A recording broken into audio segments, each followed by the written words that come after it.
Okay, so today I had this desert rose that I bought from a nursery, and it was grown inside of a 25-gallon nursery pot about 10 days ago.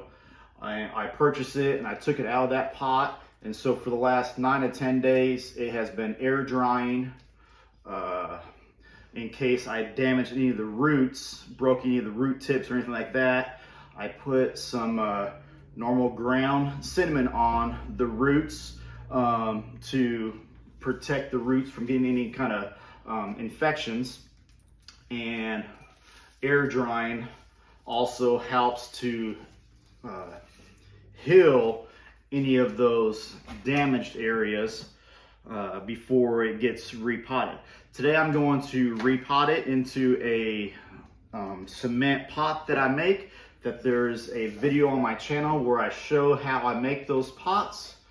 One of the first things I'm going to do is I'm going to trim off some of these roots that I don't really care for up here, that I don't want on this tree in the future.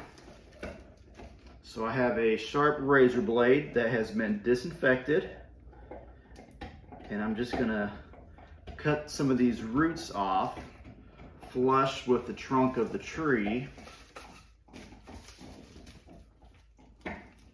because at least in my opinion of this tree in the future, some of these smaller roots that are growing higher up on the trunk would just be a distraction from the overall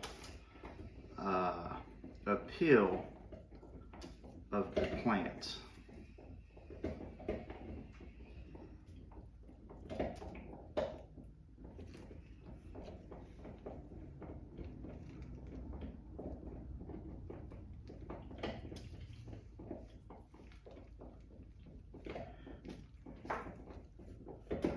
Of course, to each their own.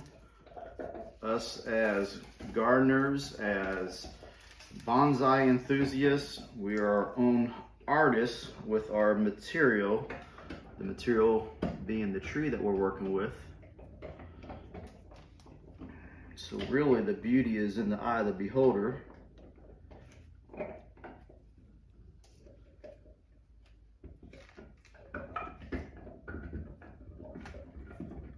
But if you look at most large specimen desert roses, they don't have any stringy roots that were left allowed to grow higher up on the trunk.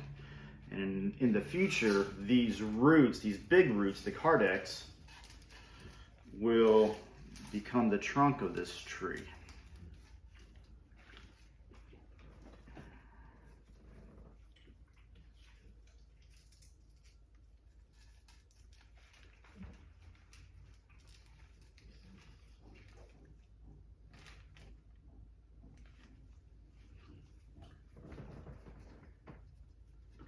This is a slightly bigger one that I'm taking off now. But I mean, it grows right over top of this very large one, so I definitely don't want this to be left.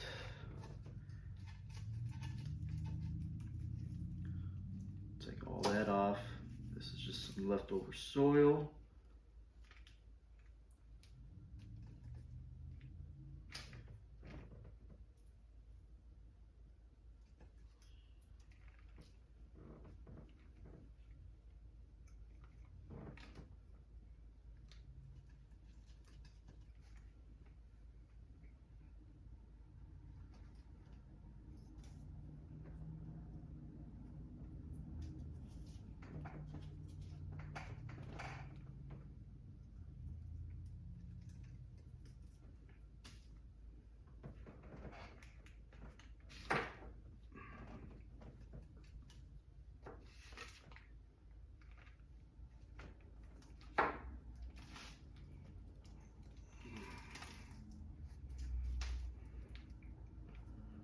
Looking much better.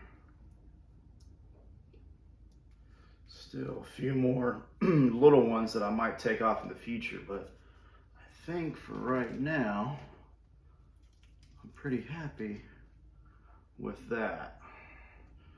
Now another thing that I like to do, you see how thick the thickest part of this tree is. In the future, this is all going to be above ground. This would be looking like the trunk of the tree.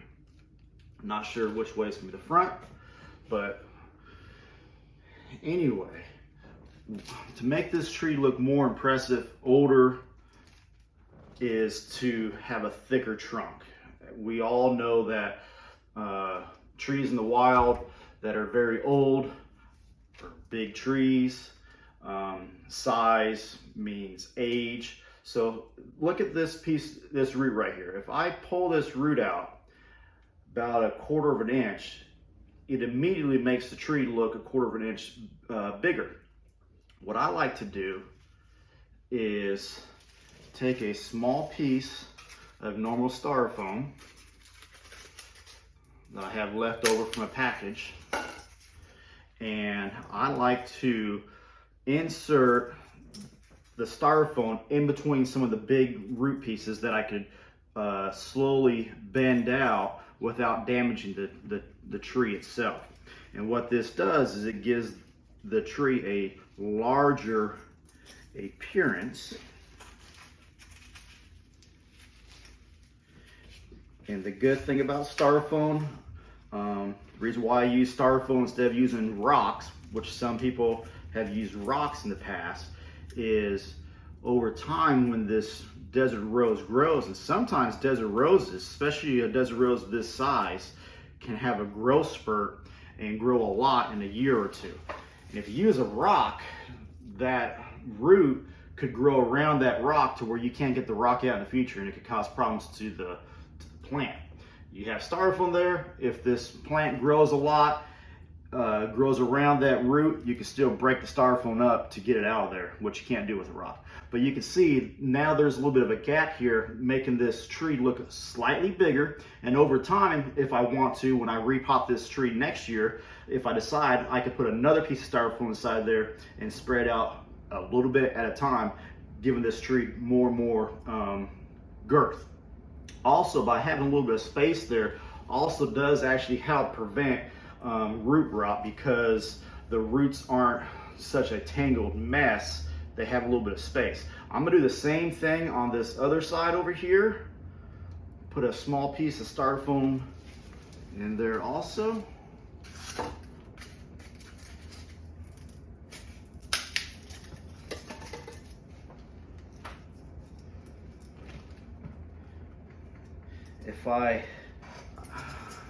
I like finding large desert roses to work on, obviously, but honestly, when you get smaller desert roses and you can start doing root work on them at a younger age, it's actually better, because you can tell all these roots are all going in the same direction, because there has never been any root training done on these roots. They're all just kind of growing straight down.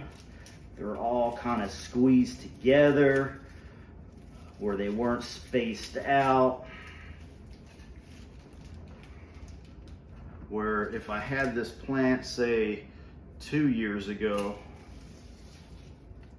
these roots would be a lot easier to work with. But I'm sure you can kind of tell the tree is thicker already. And over the course of the next year, of course, these roots, this trunk is going to get bigger by just growing, and also having that little bit of a gap there is going to make the tree look bigger, and it's also going to have a little bit of curiosity having the gaps in between all these roots.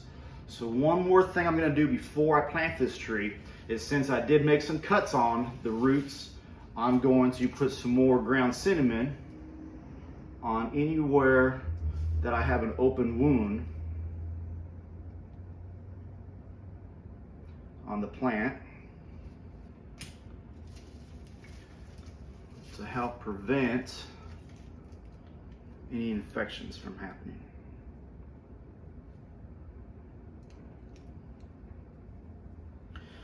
And another thing, when I plant this tree, I'm today, I'm not going to water it for at least another 5 to 7 days.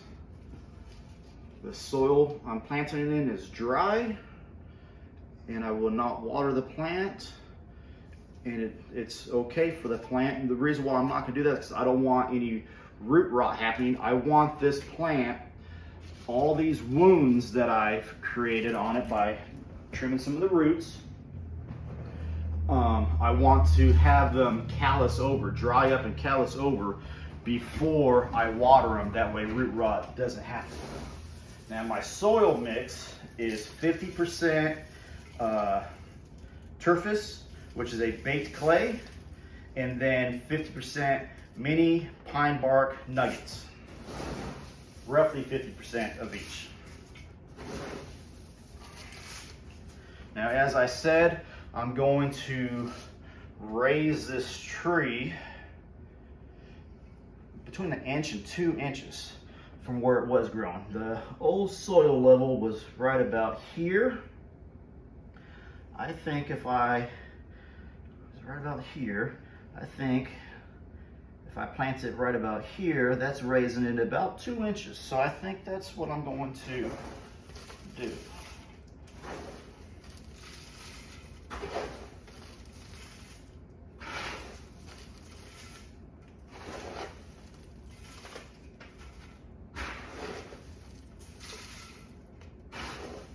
I normally do this outside because it makes a mess in the house, obviously, but the audio is not nearly as good outside with the wind blowing and cars driving by. And right now my neighbors are rebuilding a deck on the backside of their house, so there'd be a nail gun going and saws going, and I don't think you want to listen to all that.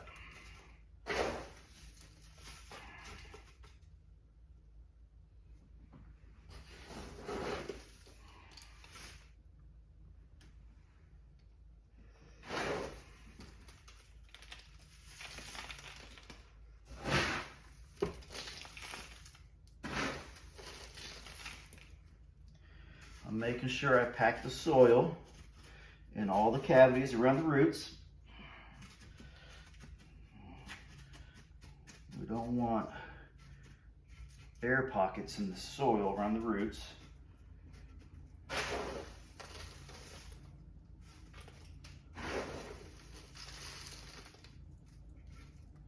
And we want the tree to be able to stand up and not get blown over.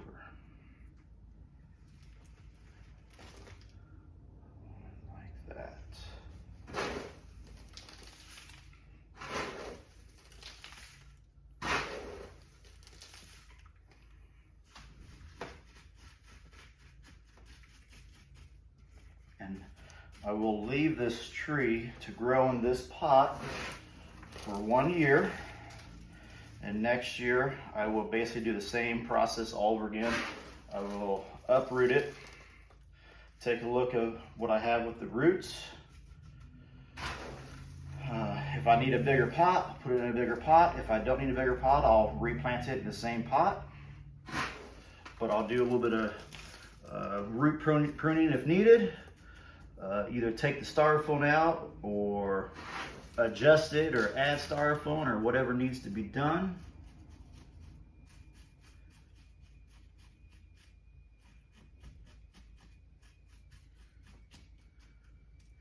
And just continue growing and working on this beautiful tree. You can see this one has pink flowers.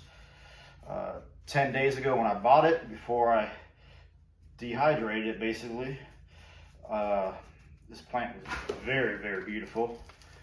And within a month, maybe 2 months, once I start watering it, it will look much, much better than what it did even when I purchased it.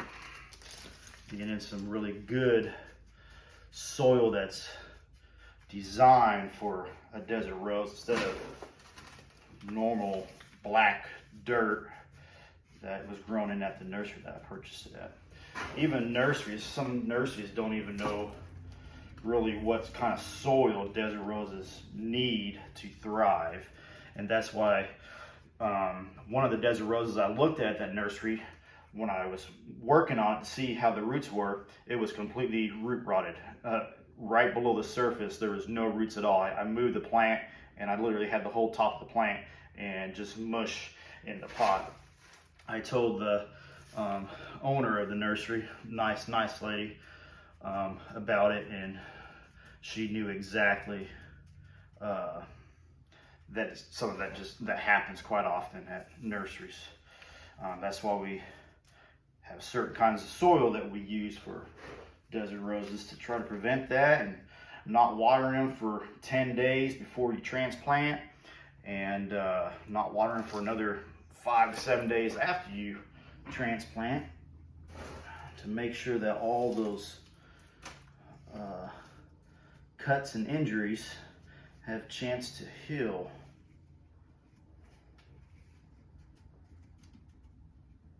So yes, looking at it,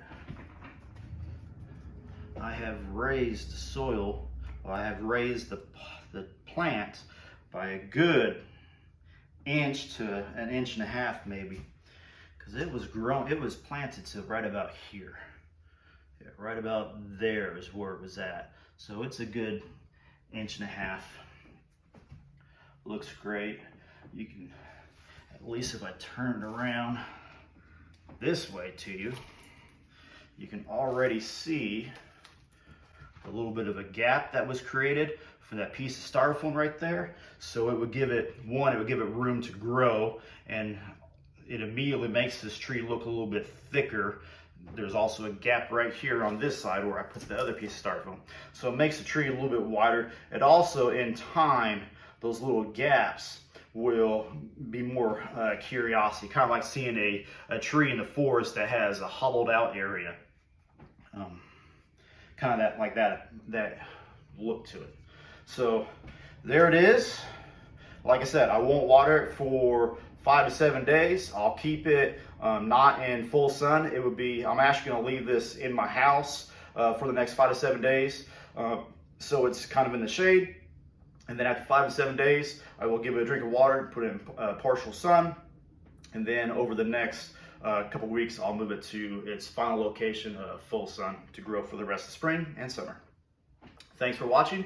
If you have any questions, leave me a comment down below. And I hope over the next several years, you will follow me along on the journey of this desert rose as I continue to grow it, either in a full-size desert rose or possibly creating it into a bonsai in the future. Thanks for watching.